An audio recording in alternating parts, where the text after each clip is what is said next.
ओम नमः शिवाय। नमस्कार दोस्तों, मेरे चैनल व्रतम कथा में आपका स्वागत है।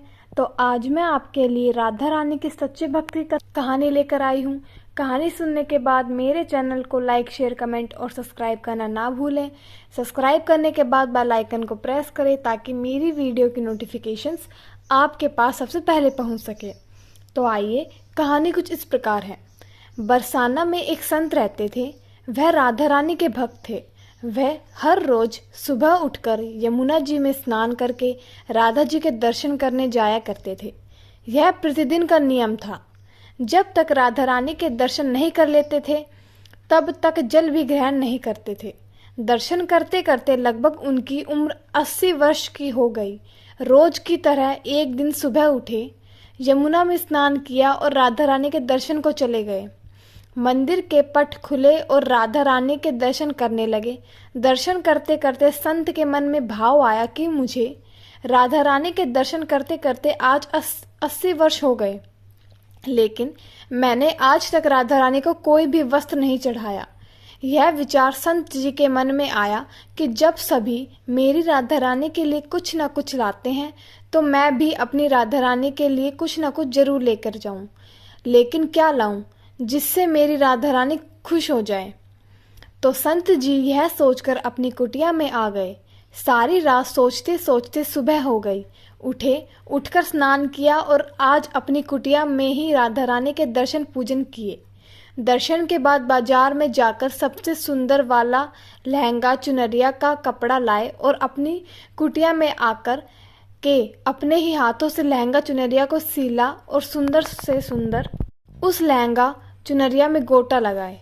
जब पूरी तरह से लहंगा चुनरिया को तैयार कर लिया तो मन में सोचा कि इस लहंगा चुनरिया को अपनी राधा रानी को पहनाऊंगा तो बहुत ही सुंदर मेरी राधा रानी लगेंगी। यह सोचकर के संत जी उस लहंगा चुनरिया को लेकर राधा रानी के मंदिर को चले। मंदिर की सीढ़ियां चढ़ने लगे और अपने मन में सोच रहे हैं, आज मेरे हाथों के बनाए हुए लहंगे चुनरिया राधा रानी को पहनाऊंगा तो मेरी लाडली बहुत सुंदर लगेगी। यह सोचकर जा रहे हैं। इतने में एक बरसाना की लड़की लाली आई और बाबा से कहती है, बाबा आज बहुत ही खुश हो, क्या बात है बाबा बताओ ना। तो बाबा ने कहा कि लाली, आज मैं बहुत खुश हूँ। आज मैं अपने हाथों से राधा रानी के लिए लहंगा चुनरिया बनाकर लाया हूँ। इस लहंगा चुनरिया को राधा रानी जी को पहनाऊंगा और मेरी राधा रानी बहुत सुंदर दिखेगी। उस लाली ने कहा, बाबा मुझे भी दिखाओ ना अपने लहंगा चुनरिया कैसी बनाई है। लहंगा चुनरिया को देखकर वह लड़की बोली, अरे बाबा, राधा रानी के पास तो बहुत सारी पोशाक है, तो ये मुझे दे दो ना। तो महात्मा बोले, तुमको मैं दूसरी बाजार से दिलवा दूंगा, ये तो मैं अपने हाथ से बनाकर राधा रानी के लिए लेकर जा रहा हूँ, तुमको और कोई दूसरा दिलवा दूंगा। लेकिन उस छोटी बालिका ने उस महात्मा का दुपट्टा पकड़ लिया, बाबा ये मुझे दे दो। पर संत जी भी जिद करने लगे कि दूसरा दिलवाऊंगा, ये नहीं दूंगा। लेकिन वह बच्ची भी इतनी तेज थी कि संत के हाथ से छुड़ा लहंगा चुनरिया को छीनकर भाग गई। अब तो बाबा को बहुत ही दुख हुआ कि मैंने आज तक राधा रानी को कुछ नहीं चढ़ाया, लेकिन जब लेकर आया तो लाली लेकर भाग गई। मेरा तो जीवन ही खराब है, अब क्या करूँगा। यह सोचकर संत उन्हीं सीढ़ियों में बैठे करके रोने लगे। इतने में कुछ संत वहां आए और पूछा, क्या बात है बाबा, आप क्यों रो रहे हो। तो बाबा ने संतों को पूरी बात बताई। संतों ने बाबा को समझाया और कहा, आप दुखी न हो, कल दूसरी लहंगा चुनरिया बनाकर राधा रानी को पहना देना। चलो राधा रानी के दर्शन कर लेते हैं। इस प्रकार संतों ने बाबा को समझाया और राधा रानी के दर्शन को लेकर चले गए। रोना तो बंद हुआ लेकिन मन खराब था, क्योंकि कामना पूरी नहीं हुई ना।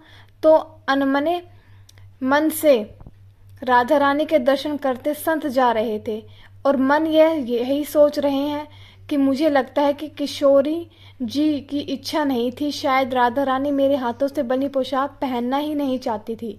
ऐसा सोचकर बड़े दुखी होकर जा रहे थे। मंदिर आकर राधा रानी के पट खुलने का इंतजार करने लगे। थोड़ी देर बाद मंदिर के पट खुले तो संतों ने कहा, बाबा देखो तो आज हमारी राधा रानी बहुत ही सुंदर लग रही है। संतों के बात सुनकर के जैसे ही बाबा ने अपना सिर उठा कर के देखा तो जो लहंगा चुनरिया बाबा अपने हाथों से बनाकर लाए थे वही आज राधा रानी ने पहना था। बाबा बहुत ही खुश हो गए और राधा रानी से कहा, हे राधा रानी, आपको इतना भी सब्र नहीं रहा? आप मेरे हाथों से मंदिर के सीढ़ियों से ही लहंगा चुनरिया को लेकर भाग गई, ऐसा क्यों? स्वरेश्वरी श्री राधा रानी ने कहा कि बाबा, आपके भाव को देखकर मुझसे रहा नहीं गया और ये केवल पोशाक नहीं है, इसमें आपका प्रेम है, इसलिए तो मैं खुद ही आकर के आपसे लहंगा चुनरिया छीनकर भाग गई थी। इतना सुनकर के बाबा भाव विभोर हो गए और बाबा ने उसी समय किशोरी जी का धन्यवाद किया। जय श्री राधे राधे। धन्यवाद।